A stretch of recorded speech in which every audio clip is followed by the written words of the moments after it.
اسی طریقے سے جو سید عائشہ رضی اللہ تعالیٰ عنہا پر جو الزامات ہیں بعض غالی قسم کے اہل تشیع اور رافضیوں کی طرف سے ان کی حیا کے حوالے سے کہ جو انہوں نے آپ صلی اللہ علیہ وآلہ وسلم کی نسبت سے بالکل جو ایک میاں بیوی کے ریلیشن شپ والی احادیث کو روایت کیا، اور منکرین حدیث جو ہیں وہ اس معاملے میں امام بخاری اور امام مسلم کو مجرم سمجھتے ہیں، وہ کہتے ہیں کہ انہوں نے جھوٹی حدیثیں گھڑی ہیں نعوذ باللہ، اور دوسری طرف روافض جو ہیں وہ سیدہ عائشہ کی طرف چل پڑتے ہیں، دونوں ہی جھوٹے ہیں۔ سیدہ عائشہ چونکہ آپ صلی اللہ علیہ وسلم کی بیوی تھیں اور ظاہر ہے کہ آپ صلی اللہ علیہ وسلم کے اہل بیت میں بھی داخل ہیں، تو آپ صلی اللہ علیہ وسلم کی جو آئلی زندگی ہے، جو میاں بیوی کا ریلیشن شپ ہے، اسی طریقے سے غسل اور وضو اور باقی حیض و نفاس کے جو معاملات ہیں اور جنابت کے ایشو ہیں، یہ تمام ساری احادیث جو ہیں وہ ظاہر ہے کہ آپ کی بیوی سے ہی آگے ٹرانسفر ہونی تھی، اور اسی میں حکمت ہے کہ بڑی کم عمر میں سیدہ عائشہ کا نکاح ہوا نبی صلی اللہ علیہ وسلم کے ساتھ، تاکہ ایک کلین سلیٹ میموری والی عورت آپ صلی اللہ علیہ وسلم کے عقد میں آئے اور آپ صلی اللہ علیہ وسلم اس کی تربیت کریں، کیونکہ اس نے آپ صلی اللہ علیہ وآلہ وسلم کے بعد 47 سال تک زندہ رہنا تھا، 58 ہجری میں فوت ہوئی ہیں، تو اور کئی صحابہ کی استاد ہیں، ان تک دین پہنچانا تھا، اس لیے سیدہ عائشہ رضی اللہ تعالیٰ عنہا کی جو تربیت ہے وہ بھی ایک قسم کی آپ صلی اللہ علیہ وسلم کے گھر میں ہوئی ہے، کیونکہ بالکل چھوٹی عمر کے اندر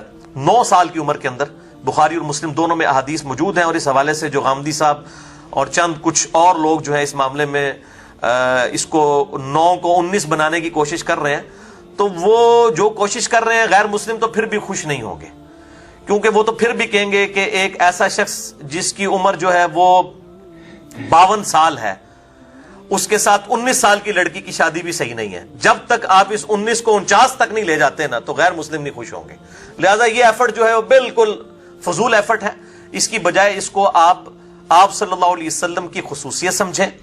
ظاہر ہے کہ وہ بالغہ والا معاملہ تو تھا، کم عمر اس لیے کہ تاکہ آپ صلی اللہ علیہ وسلم کی آئلی زندگی آگے ٹرانسفر ہو سکے، اور یہ واحد بیوی ہے جو کنواری ہیں، باقی تو سب آپ صلی اللہ علیہ وسلم کی بیویاں جو ہیں وہ یا تو بیوہ ہیں یا طلاق یافتہ ہیں، اور بخاری اور مسلم کی متفق علیہ حدیث ہے کہ آپ صلی اللہ علیہ وآلہ وسلم فرماتے ہیں کہ عائشہ کی جو تصویر ہے مجھے لا کے جبریل نے دکھائی تھی اور کہا کہ یہ عورت ہے جو آپ کی بیوی بننے والی ہے، تو یہ ایک بڑا خاص جو ہے وہ اللہ تعالیٰ کی طرف سے پلاننگ تھی سیدہ عائشہ کا آپ صلی اللہ علیہ وسلم کے عقد میں آنا، لہذا اس حوالے سے جو اعتراضات منکرین احادیث کی طرف سے کی جاتے ہیں کہ یہ بخاری اور مسلم کی حدیثیں فراڈ ہیں، وہ بھی غلط ہیں، اور اسی قسم کے اعتراضات جو غالی رافضیوں کی طرف سے کیے جاتے ہیں کہ وہ سیدہ عائشہ کی حرمت کے اوپر حملہ کرتے ہیں، خصوصاً آج کل ایک مشہور عرب کے اسکالر ہیں یاسر الحبیب، جن کو اہل تشیع کے علماء نے خود جو ہے رافضی ڈکلیئر کر دیا اور گمراہ، کیونکہ وہ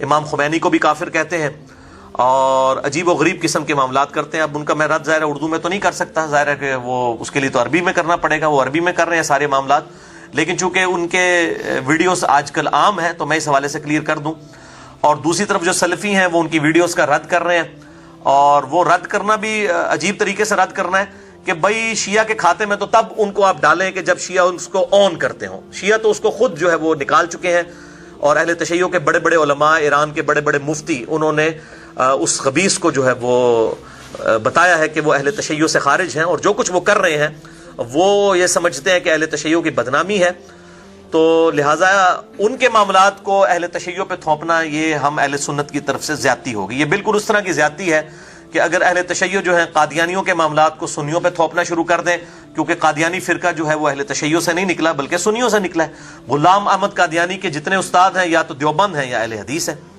اور شروع میں تو دیوبند اس پہ کفر کا فتویٰ ہی نہیں لگا رہے تھے، جب احمد بریلوی صاحب نے حسام الارمین لکھی تو پھر ان کی آنکھیں کھلی، تو پھر انہوں نے بھی کفر کا فتویٰ لگایا۔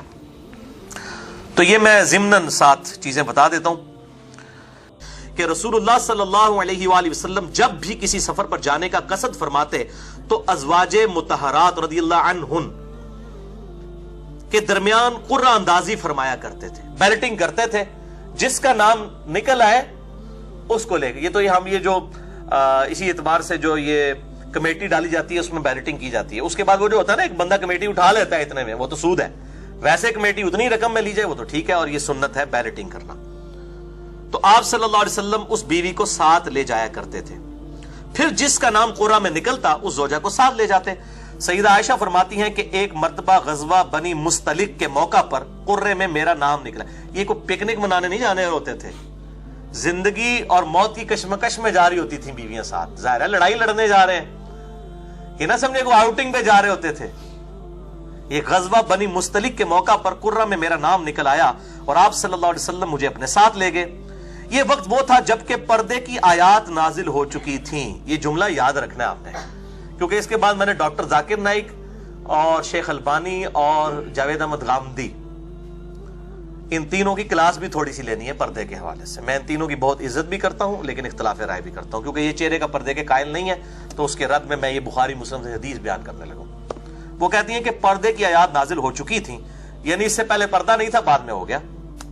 چنانچہ سفر کے دوران میں پردے کے ساتھ اونٹ کے ہودج, ایک ڈولی جس طرح پرانے زمانے میں وہ عورتوں کو بیاہ کے لایا جاتا تھا, اس قسم کی ڈولیاں بنی ہوئی تھی جس میں سیدہ عائشہ کا وہ ڈولی ہوتی تھی جس کو اٹھایا جاتا تھا, 4 اصحاب اٹھاتے تھے اور پھر اونٹ پہ سوار کروا دیا کرتے تھے. ہودج میں سوار, یہ مولویوں کے لیے میں بول رہا ہوں, ہودج ہا کے اوپر زبر ہے, یہ ویسے اردو میں آپ بولیں گے ہودج لوگ بول رہے ہوتے ہیں نا, ہودج میں سوار کرائی جاتی اور اتاری جاتی تھی جب ہم رسول اللہ صلی اللہ علیہ وسلم کی میت میں جنگ سے فارغ ہو کر واپس آئے. پکنک منا کر نہیں, جنگ سے فارغ ہو کر. کئی لوگ شہید بھی ہوئے اس میں. تو مدینہ شریف کے بالکل قریب پہنچ گئے تو رات کے وقت آپ صلی اللہ علیہ وسلم نے پڑاؤ کے بعد چلنے کا حکم فرمایا, تھوڑی دیر ریسٹ, پھر کہا کہ ٹھیک ہے اب ہم چلتے ہیں. میں رفع حاجت کی غرض سے یعنی پیشاب کرنے کے لیے لشکر سے تھوڑا دور نکل گئی. جب واپس آئی اور سوار ہونے کے لیے اپنی سواری کے قریب آئی تو کیا دیکھتی ہوں کہ میرا ہار جو یمنی موتیوں کا بنا ہوا تھا وہ کہیں ٹوٹ کر گر پڑا ہے. اب یہ ہار, یہ تو قرآن پاک میں بھی آیا کہ زیور جو ہے یہ عورتوں کی کمزوری ہے. اب وہ عورت چاہے نبی کی بیوی ہو, یہ اللہ تعالیٰ نے بلٹ ان عورتوں کے اندر زیور کے ساتھ شغف رکھا ہوا ہے. تو وہ کہتی ہیں کہ وہ ٹوٹ کر گر پڑا. میں فوراً واپس لوٹی اور ہار تلاش کرنے لگی. اسی میں مجھے دیر ہو گئی. جن لوگوں کے سپرد مجھے ہودج پر سوار کرنے کا کام تھا انہوں نے ہودج کو اٹھا کر اونٹ پر رکھ دیا اور سمجھے کہ شاید میں اپنے ہودج میں بیٹھی ہوئی ہوں. ظاہر ہے اتنا وزن ہے تو اس میں اب اگر کوئی 50-60 کلو عمر, بلکہ یہ بھی میں زیادہ بتا رہا ہوں, 50-60 کلو سے بھی کم وزن کی کوئی عورت بیٹھی ہو تو کیا پتا چلے گا, نیگلیجبل ہے. اور وہ یہ سمجھے کہ میں بیٹھی ہوں. اس زمانے میں عورتیں ہلکی ہوا کرتی تھی کیونکہ غذا سادی اور غیر مرغن ہوا کرتی تھی, اس لیے ہودج اٹھانے والوں کو کچھ پتا نہ چل سکا. میں تو اس ہودج میں سوار ہی نہیں ہوں. دوسرا میں بہت کم سن بھی تھی, یعنی میرا وزن بھی کم تھا.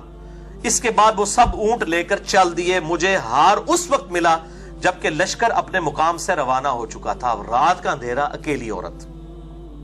میں اپنی جگہ پر بیٹھ گئی اس خیال سے کہ جب لوگوں کو میرے رہ جانے کی خبر ہوگی تو وہ ضرور تلاش کرنے کی گھر سے واپس آئیں گے. یہ بالکل ایسے ہی کرنا چاہیے. آج کے زمانے میں بھی اگر جہاں پر وہ ایسا معاملہ ہے تو وہیں پر رہیں تاکہ وہاں پر آگے کوئی تلاش کر سکے.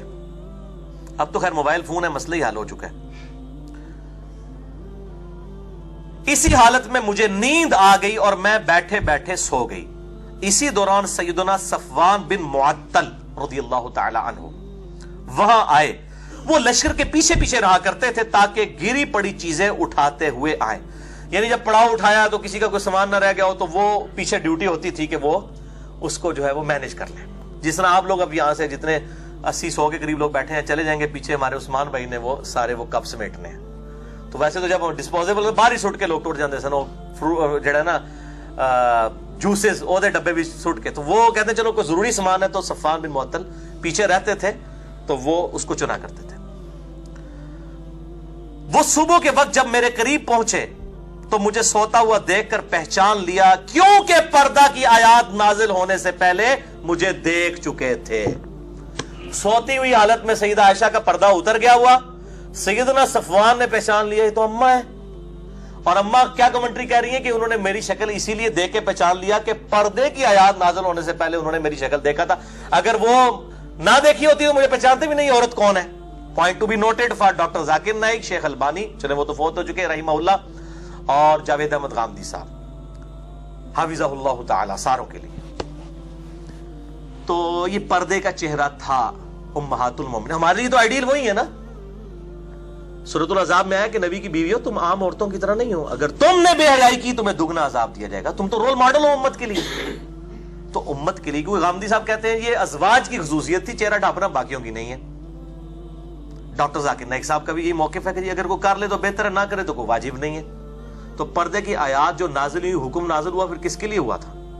مسئلہ 106 میں بھی میں نے تھوڑا بہت اشارہ کیا, انشاءاللہ مجھے موقع ملا تو میں اس کے اوپر ڈیٹیل لیکچر بھی انشاءاللہ اس حوالے سے دوں گا. تو صفوان بن معطل نے جب دیکھا تو اما عائشہ کہتی ہیں انہوں نے زور سے پڑھا انا للہ و انا الیہ راجعون, یعنی ایک بہت بڑی مصیبت تھی مسلمانوں کے اوپر. ان کی آواز سن کر میری آنکھ کھل گئی. انہوں نے اونچی آواز میں سے پڑھا کہ اماں جاگ جائے, اور میں نے اپنی چادر سے فوراً اپنا چہرہ چھپا لیا, یعنی چہرہ چھپا لیا, اس میں چہرے کے الفاظ موجود ہیں. اچھا, اللہ کی قسم ہم دونوں نے آپس میں کوئی بات تک نہیں کی. آپ ذرا اس صحابی کی جو ہے عفت و عصمت کو بھی داد دیں, ورنہ وہ کہندے اماں جی تسی پیچھے رہ گئے ہو, میں جناب حاضر تہاڈا غلام, ادھر تو لوگ بڑی ایفیشنسیاں جھاڑتے ہیں جناب, بے فکر وہ کچھ نہیں ہوتا, میں جناب انہیں اٹھ لے کے آیا. کوئی بات نہیں کی. اس چیز کو بھی انہوں نے سیدہ عائشہ کی عصمت اور عفت کے منافی سمجھا. وہ کہتے ہیں صرف یہ پڑھا اور میں اٹھی اور کوئی بات نہیں کی. اللہ کی قسم ہم دونوں نے آپس میں کوئی بات تک نہیں کی, اور نہ ہی میں نے ان سے سوائے انا للہ و انا الیہ راجعون کے کوئی اور بات سنی. یعنی انہوں نے آپس میں کوئی خود کلامی بھی نہیں کی کہ شکر ہے یا اللہ میں نے بھیجا, آپس میں بھی کوئی بات نہیں کی. انہوں نے اپنے آپ سے بھی کوئی بات نہیں کی. صفوان رضی اللہ تعالیٰ نے اپنی سواری سے اتر کر اس کے دست و پا کو باندھنے میں مصروف ہوئے. پھر انہوں نے مجھے اس پر بیٹھنے کو کہا اور میں اس پر بیٹھ گئی, یعنی وہ جانور بدک نہ جائے, تو وہ آپ رضی اللہ تعالی عنہا اس پر سوار ہو گئی. صفوان یعنی بٹھایا, اس نے اونٹ کو نیچے بٹھایا تو پھر آپ اس کے اوپر سوار ہوئی. صفوان آگے آگے اونٹ کو کھینچتا ہوا چلا, اور ہم دوپہر کے قریب شدت کی گرمی میں لشکر میں پہنچ گئے, اور سب ٹھہرے ہوئے تھے, یعنی سب انتظار کر, ابھی مدینے میں نہیں پہنچے تھے, راستے میں انتظار کر رہے تھے. پھر جسے تہمت لگا کر ہلاک ہونا تھا وہ ہلاک ہو گیا, اور جو اس بہتان کا سب سے زیادہ محرک ہوا وہ منافقین کا سردار عبداللہ ابن ابی تھا. اور وہ ابن زبیر کہتے ہیں کہ مجھے معلوم ہوا ہے کہ عبداللہ ابن ابی کے سامنے جب بھی افک کا ذکر ہوتا تو وہ اس کا اقرار کرتا تھا, اور اس واقعے کو یعنی جھوٹا واقعہ بنا کے سنایا بھی کرتا تھا. جبکہ ان بہتان لگانے والوں میں تینوں ہی صحابہ ہیں, کوئی بریلوی دیوبندی اہل حدیث شیعہ نہیں ہے, حنفی شافعی مالکی حنبلی نہیں ہے, تینوں صحابہ. نمبر 1 سیدنا حسان ابن ثابت رضی اللہ تعالی عنہ وعلیہ السلام. نمبر 2 سیدنا مصطح بن اثاثہ رضی اللہ تعالی عنہ وعلیہ السلام, یہ سیدنا ابوبکر کے رشتہ دار بھی تھے. اور تیسرا ام المؤمنین سیدہ زینب کی بہن چھوٹی حمنہ بنت جحش رضی اللہ عنہن وعلیہم السلام. یہ 3 تھے جنہوں نے جو اس تہمت لگانے والوں میں شامل ہو گئے بغیر دلیل کے, اور پھر چونکہ دلیل نہیں تھی, جھوٹا الزام بھی تھا, ان کو پھر 80 کوڑے بھی لگے. صحابی ہونے کے چھوڑا نہیں گیا. وہ حدیث موجود ہے ترمذی میں 3180, سنن ابی داؤد میں 4474, مشکات میں بھی موجود ہے 3579 3579, کہ ان تینوں کو پھر 80 کوڑے بھی لگائے گئے جھوٹے الزام کی وجہ سے, قذف جسے کہا جاتا ہے. اگر ثابت نہ ہو تو پھر ان پہ کوڑے لگائے جائیں گے. عبداللہ ابن ابی کو چھوڑ دیا گیا چونکہ منافق تھا, فتنے کے ڈر سے کہ وہ پارٹی بازی نہ بنا لے, اس کے تو سب کو عیاں تھا, اس کو اس میں صرف نظر کیا گیا. تو کہتے ہیں کہ اس کے علاوہ اور کوئی مجھے نہیں پتا کسی صحابی اس میں شامل ہوا ہو, مگر منافقین کی ایک جماعت تھی جس کے متعلق اللہ تعالیٰ نے فرمایا والذی تولی کبرہ منہم لہ عذاب عظیم, کہ ان میں سے جو سب سے بڑا ہے ہم اس کو عذاب دیں گے, یعنی عبداللہ ابن ابی. وہ بڑا اس کا سرغنہ تھا, یعنی جو ان کا سرغنہ تھا اس کے لیے دردناک عذاب ہے. اور عروہ کہتے ہیں کہ وہ بڑا سرغنہ عبداللہ ابن ابی تھا.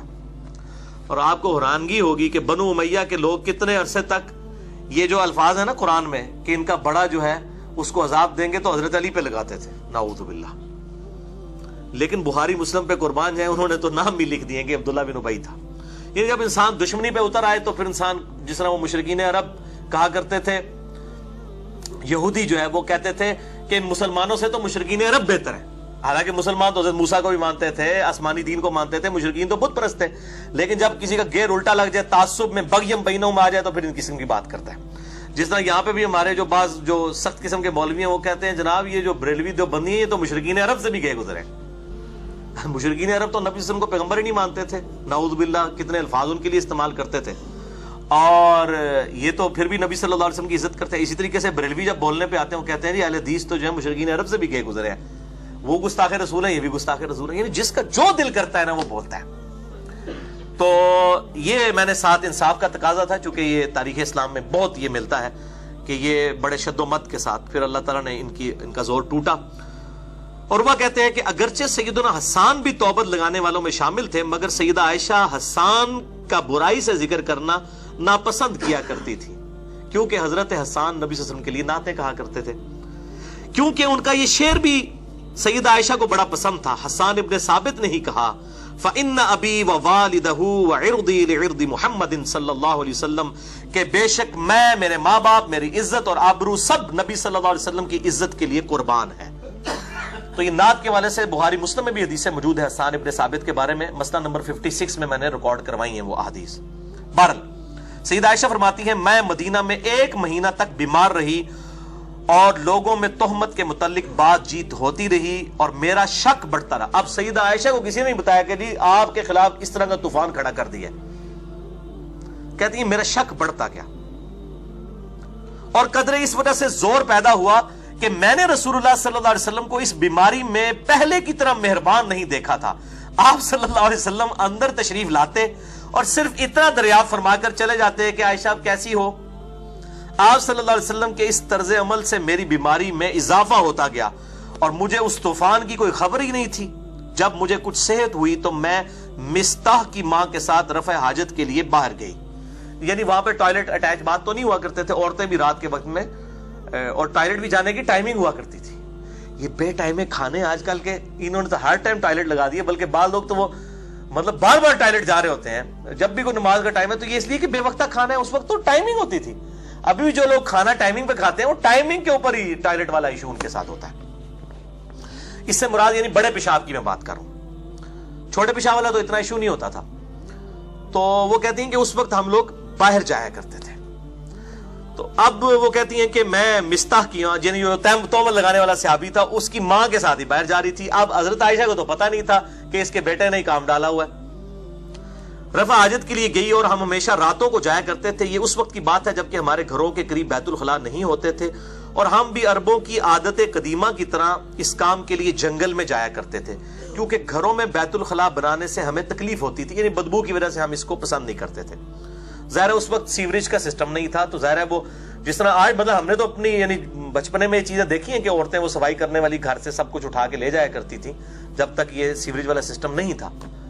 تو اس زمانے میں بھی پھر ظاہر ہے گھر سے بدبو اور پھر بندہ لگوانا, جمع داروں کو ارینج کرنا یہ بڑا ایک ایشو تھا, تو اس لیے وہ لوگ باہر جایا کرتے تھے. ابھی بھی میرا خیال ہے کے پی کے اندر, کیوں جی کے پی کے اندر رواج موجود ہے, ابھی بھی لوگ جو ہے وہ باہر جا کے اس طرح کے معاملات کرتے ہیں.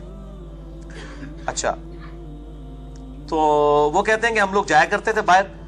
میں اور مستاح کی ماں جو کہ ابی رحم بن عبد المطلب بن عبد مناف کی بیٹی تھی اور اس کی ماں صخر بن عامر کی بیٹی تھی اور وہ میرے والد سیدنا ابوبکر کی خالہ تھی, اور مستاح بن ثاثہ ان کا بیٹا تھا, یعنی سیدنا ابوبکر کی خالہ کا بیٹا رشتے میں. دیکھو یعنی گھر والا, اور اس کا وظیفہ حضرت ابوبکر نے لگایا ہوا تھا. یہ وہ تھا کہ جو حضرت ابوبکر کے ٹکڑوں میں پال رہا تھا. ظاہر اللہ نے سبب بنایا ہوا تھا, سیدنا ابوبکر اس کے لیے وظیفہ لگایا ہوا تھا غربت کی وجہ سے. تو کہتے ہیں کہ میں اس کی ماں کے ساتھ جب رفع حاجت سے فارغ ہو کر لوٹنے لگے تو راستے میں مستاح کی ماں کا پاؤں چادر میں الجھا تو وہ گر پڑی. تو وہ اپنے بیٹے مستاح کو برا کہنا شروع ہو گئی کہ تیرے ستیہ ناس ہو جائے.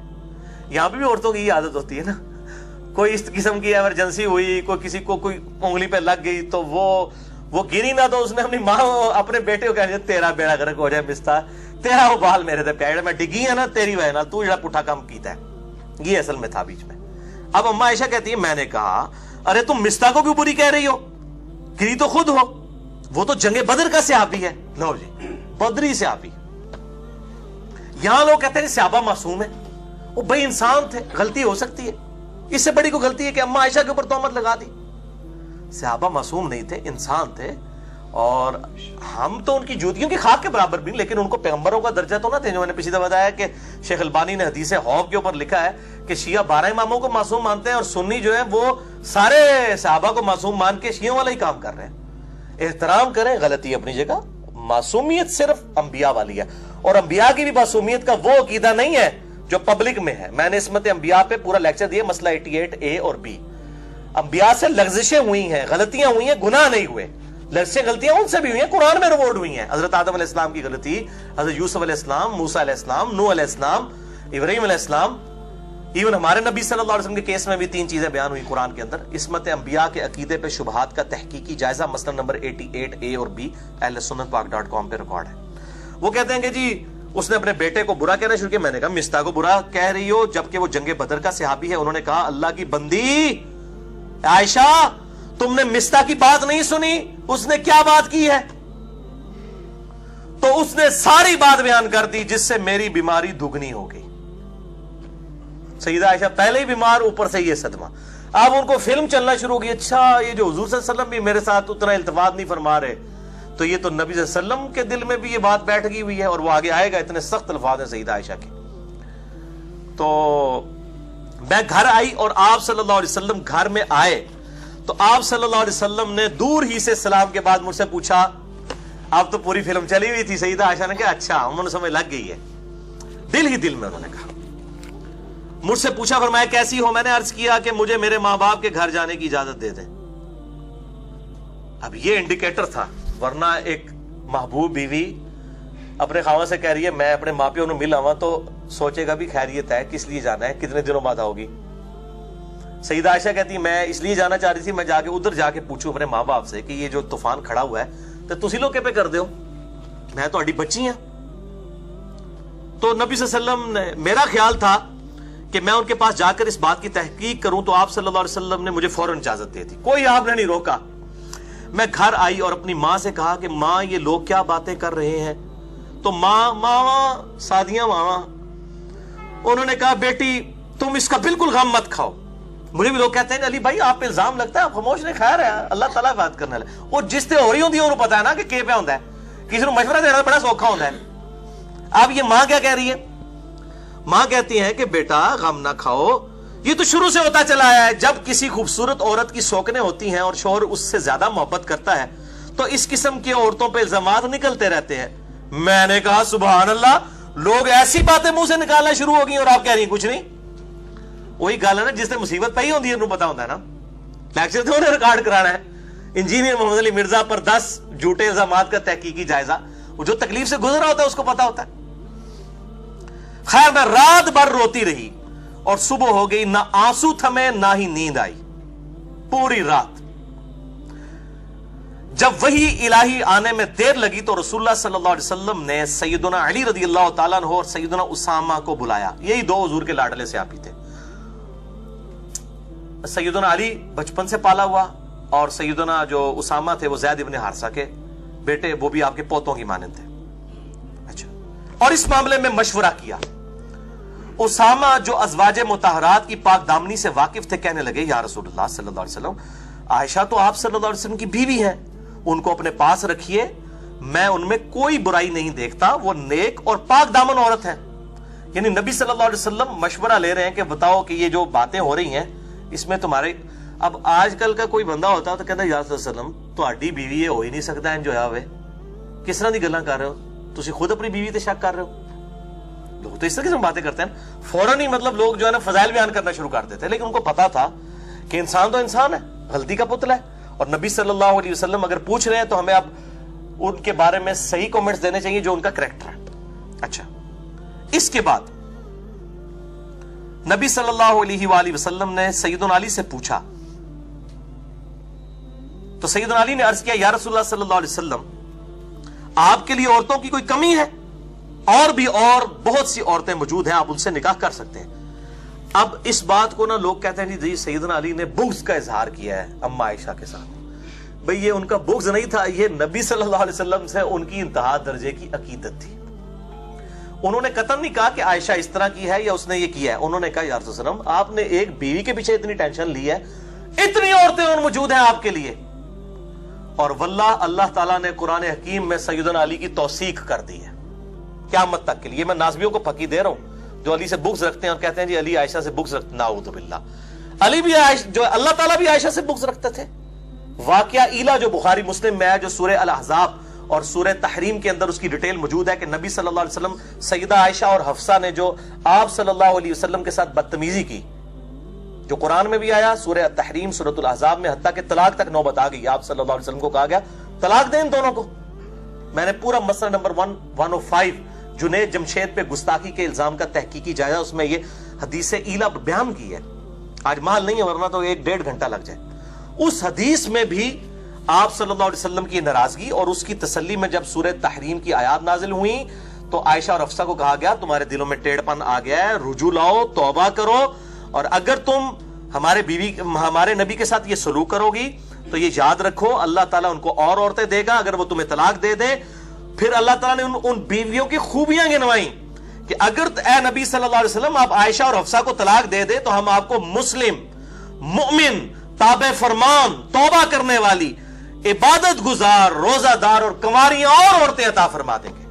تو سیدنا علی نے کون سا جرم کیا یہ کہا کہہ کے کہ یا رسول اللہ آپ کے لیے تھوڑی اور عورتیں ہیں. انہوں نے تو اتنا کہا اللہ تعالیٰ نے اس کی بریک اپ بھی دے دیا کہ اگر آپ عائشہ و حفصہ کو طلاق دیں تو ہم آپ کو مسلم, مؤمن, تابع فرمان, توبہ کرنے والی, عبادت گزار, روزہ دار, کنواری بیویاں اور عطا فرما دیں گے. آپ ان 2 بیویوں پہ بیٹھے ہوئے. آپ صلی اللہ علیہ وسلم کے بارے میں بڑی سخت حمیت تھی سیدنا علی کے دل میں, تو یہ انہوں نے اس کا اظہار کیا. حضرت عائشہ کو کوئی برا نہیں کہا, اور آگے الفاظ بھی آپ دیکھیں اس سے بھی آپ کو کلیئر ہو جائے گا. تو انہوں نے کہا آپ کے لیے عورتوں کی کوئی کمی ہے؟ آپ صلی اللہ علیہ وسلم بریرہ اپنی خادمہ سے پوچھئے. سیدنا علی نے کہا کہ میں اب اس کے بارے میں کیا کومنٹس کروں, عائشہ کے بارے میں سب سے قریبی تو آپ کی خادمہ ہے جو عائشہ اور آپ کے دونوں کے ساتھ اٹیچ ہے, وہ سب سے بہتر سمجھتی ہے کہ سیدہ عائشہ رضی اللہ تعالیٰ عنہا کا کریکٹر کیسا ہے. وہ سب قصہ بیان کریں گی. پھر آپ صلی اللہ علیہ وسلم نے بریرہ کو طلب کیا اور فرمایا اے بریرہ, عائشہ کی کوئی بے جا بات تمہیں معلوم ہو اور دیکھی ہو تو اسے بیان کرو. بریرہ نے کہا اللہ کی قسم جس نے آپ صلی اللہ علیہ وسلم کو رسول بنا کر مبعوث کیا, میں نے عائشہ میں کوئی ایسی بات نہیں دیکھی کہ اس پر تہمت کی تصدیق کر سکوں. انہوں نے توثیق کر دی. اللہ اکبر. ہاں وہ نہایت کم سن لڑکی ہیں اور ان کے بھولے پن کی حالت یہ ہے کہ آٹا گوندھ کر سو جاتی ہیں تو بکری آ کر کھا جاتی ہے. یعنی یہ ان کے اندر ایک تھوڑی سی اس حوالے سے کمزوری موجود ہے, باقی کریکٹر کی کوئی کمزوری نہیں ہے. آپ صلی اللہ علیہ وسلم بریرہ کی بات سن کر کھڑے ہوئے, پھر ممبر پر آ کر آپ صلی اللہ علیہ وسلم نے عبداللہ ابن ابی کے متعلق مسلمانوں سے خطبہ ارشاد فرمایا اور کہا مسلمانوں اس شخص سے کون بدلہ لے گا جس نے میری بیوی پر الزام لگایا ہے اور مجھے بدنام کرنے کی کوشش کی ہے اور اس بدنامی کو مجھ تک لے آیا. اللہ کی قسم میں اپنی بیوی کو نیک اور پاک دامن ہی سمجھتا ہوں. اب یہ جو آپ صلی اللہ علیہ وسلم کا قسم اٹھانا ہے نا, تو بخاری اور مسلم میں حدیث ہے کہ اللہ کے ایسے نیک بندے بھی ہیں جب قسم اٹھا دیں تو اللہ ان کی قسم کو سچا کر دیتا ہے. تو سب سے نیک آدمی کون ہے؟ ہمارے محبوب صلی اللہ علیہ وسلم. اور یہ اس قسم میں یہ چیز پوشیدہ ہے کہ آپ صلی اللہ علیہ وسلم بھی سیدہ عائشہ کے بارے میں حسن ظن رکھتے تھے. اچھا, اور پھر نبی صلی اللہ علیہ وسلم نے اسی خطبے میں کہا کہ اور جس غریب صفوان کو یہ شریک کر رہے ہیں میرے بیوی کے معاملے میں وہ بھی انتہائی اچھا آدمی ہے, میری غیر موجودگی میں کبھی بھی وہ میری بیوی کے پاس نہیں آیا. یہ کلام سنتے ہی سعد ابن معاذ اوس کے سردار کھڑے ہوئے اور عرض کیا یا رسول اللہ آپ کے حکم کی تعمیل کی جائے گی. اگر یہ شخص میرے قبیلے کا ہوتا, یعنی عبداللہ ابن ابی, وہ خزرج میں سے تھا, تو میں ابھی اس کی گردن مار دیتا. اور اگر یہ ہمارے بھائیوں خزرج میں سے ہے, اب قبائلی سسٹم بڑا سٹرونگ تھا, تو آپ صلی اللہ علیہ وسلم ہمیں حکم دیں تو اس پہ عمل کیا جائے گا, ہم ان کو بھی نہیں چھوڑیں گے. اچھا اب دیکھیں قبائلی سسٹم کتنا سٹرونگ تھا. یہ سن کر قبیلہ خزرج کا ایک اور شخص کھڑا ہوا جس کی ماں حسان کی چچا زاد بہن تھی اور اس کے قبیلے کی تھی, اس کا نام سیدنا سعد ابن عبادہ تھا. وہ خزرج کے سردار, وہ بھی صحابی ہیں. 155 اصحاب صفا کا کھانا ان کے گھر سے جاتا تھا. وہ خزرج کا سردار تھا. کھڑا ہوا کہنے لگا واللہ اے سعد ابن معاذ تو جھوٹا ہے اور کبھی اس کو نہیں مار سکتا, نہ تیری یہ مجال ہے کہ تو اسے مار سکے. اگر وہ تیرے قبیلے کا ہوتا تو تو کبھی بھی اسے قتل نہ کرتا. اب وہ چونکہ ہمارے قبیلے کا ہے اس لیے تو کہہ رہا ہے. یہ دیکھیں یعنی انسانی انسٹنکٹ کتنی عجیب چیز ہے. مسئلہ نبی صلی اللہ علیہ وسلم کا ہے اور یہ وہ شخص ہے جس کی وجہ سے سعد ابن معاذ مسلمان ہوئے ہیں. سعد ابن عبادہ پہلے مسلمان ہوئے ہیں, خزرج کے سردار. ان کی دعوت سے سعد ابن معاذ مسلمان ہوئے ہیں جو غزوہ خندق کے اوپر شہید ہو گئے, ان کے تیر لگا کے, اور وہی زخم جو ہے وہ آگے ان کی شہادت تک چلا گیا. اب وہ بعد میں مسلمان ہیں اور ان کے ایمان کا لیول دیکھیں. وہ کہہ رہے ہیں کہ یا رسول اللہ ہمارے قبیلے کا ہوتا ہم تب بھی قتل کر دیتے, اس قبیلے کا نہیں چھوڑیں گے, آپ ذرا ایک دفعہ اشارہ کریں ہمیں.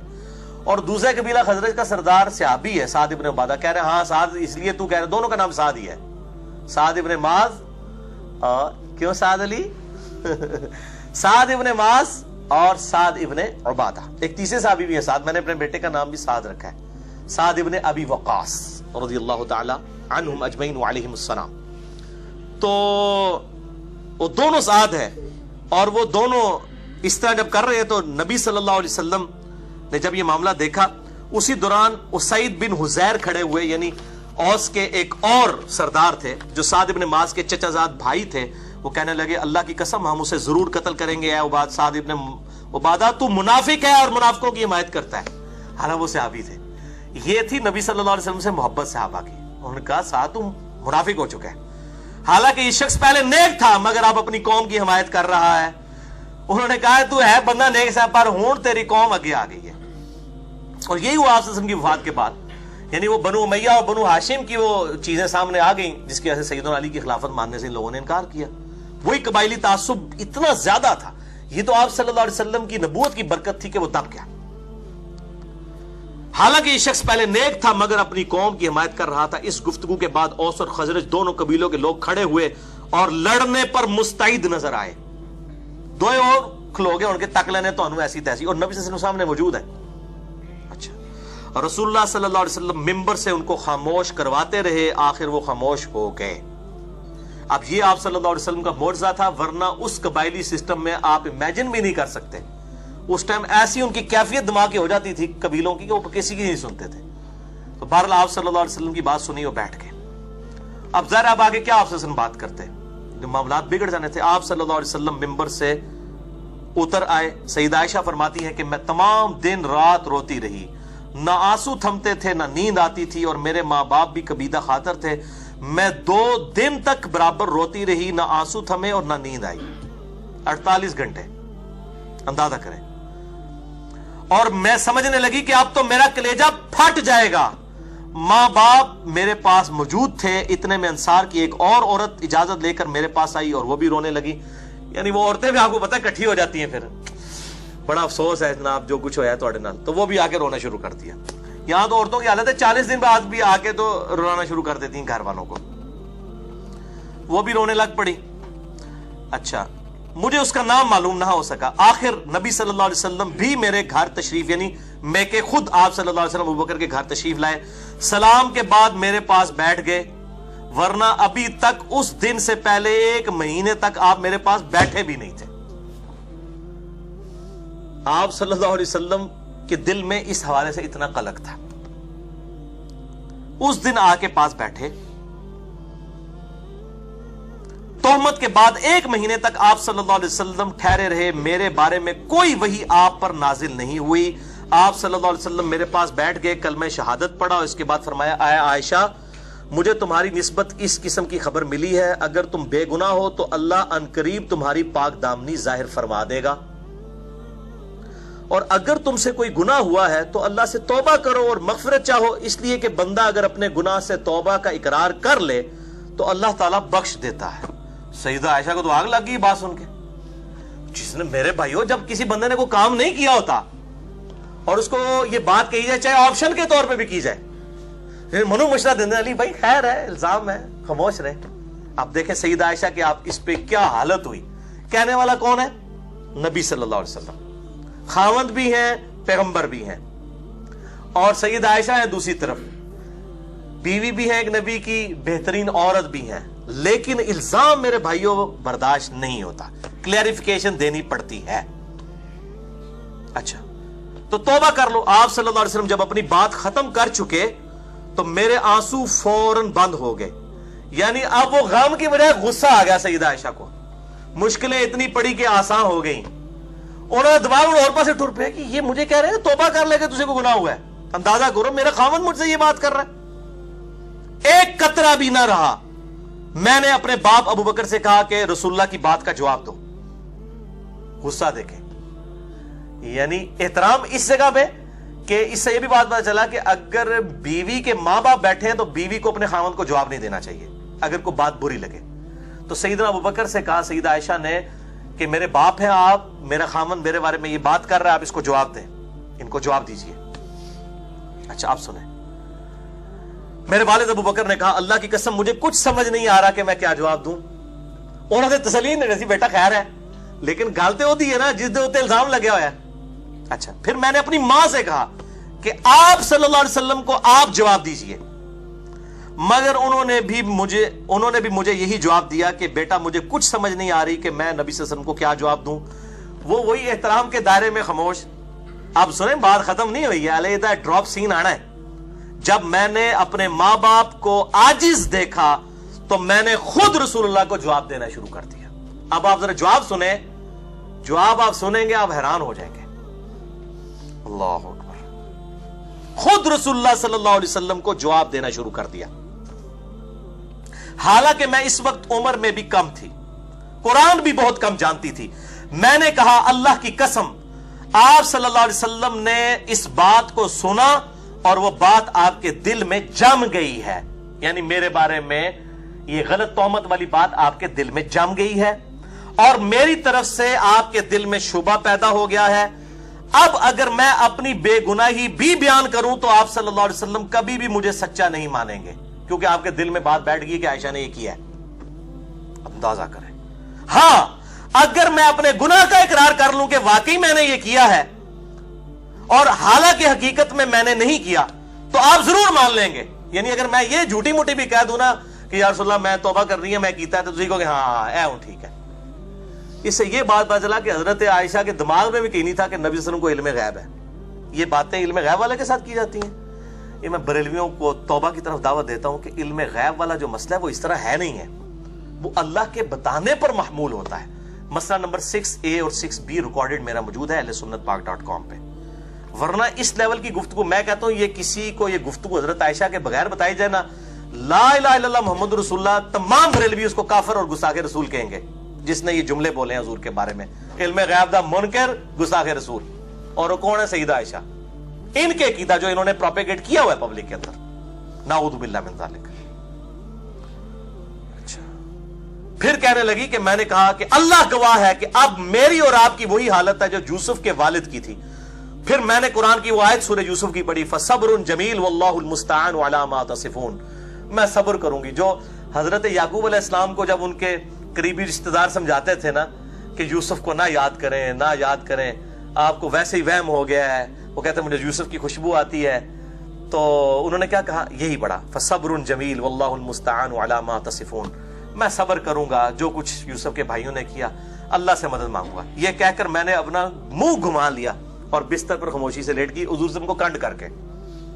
اتنا غصہ یہ بات کر کے اس کے بعد کہتی میں نے دوسری طرف منہ کر لیا, کیونکہ مجھے یقین تھا کہ اللہ خوب جانتا ہے کہ میں گناہ ہوں. اور اگر بریلوی ہوتی تو وہ بھی عقیدہ ہوتا وہ والا جو معاملہ انہوں نے مشہور کیا ہوا ہے, اور میری گناہ بے گناہی کو اللہ ظاہر کر دے گا. مگر مجھے یہ خیال بھی نہ تھا کہ میرے معاملے میں قرآن کی آیات نازل ہو جائیں گی. اللہ اکبر. سورۃ النور آیت نمبر 11 سے لے کر 26 تک 16 آیات. اللہ. اچھا انہوں نے کہا کہ مجھے یقین تھا کہ اب ہو جائے گا. کیوں؟ اب اس سے بڑی کیا تکلیف تھی کہ خاوند کہہ رہا آکے کہ توبہ کر لے اگر ہو گیا, کیونکہ یہ قرآن کی آیت ہے ان مع العسر یسرا ان مع العسر یسرا. ہر مصیبت کے بعد آسانی ہے, ہر مشکل کے بعد آسانی ہے. انہوں نے کہا اس سے بڑی تو کوئی مشکل آ ہی نہیں سکتی تھی کہ میرا خاوند مجھ پہ شک کرے. اب کہتی مجھے یقین ہو گیا کہ اب اس کے بعد آسانی آئے گی, یعنی اللہ تعالیٰ خود اظہار کر دے گا اس معاملے کا. مجھے تو یقین بھی نہ تھا میرے بارے میں آیات نازل ہوں گی اور قیامت تک پڑھی جائیں گی, کیونکہ میں اپنی حیثیت اتنی نہیں سمجھتی تھی کہ اللہ تعالیٰ میرے بارے میں اپنا قرآن نازل فرما دے گا. ہاں یہ امید تھی کہ آپ صلی اللہ علیہ وسلم کو خواب میں میرے متعلق بتا دیا جائے گا. یعنی اس سے کیا پتا چلا, ان کو یہ عقیدہ نہیں تھا کہ نبی صلی اللہ علیہ وسلم خود علم غیب جان لیتے ہیں, جب چاہے جتنا چاہے جان لیتے ہیں. یہ عقیدہ نہیں تھا ان کا.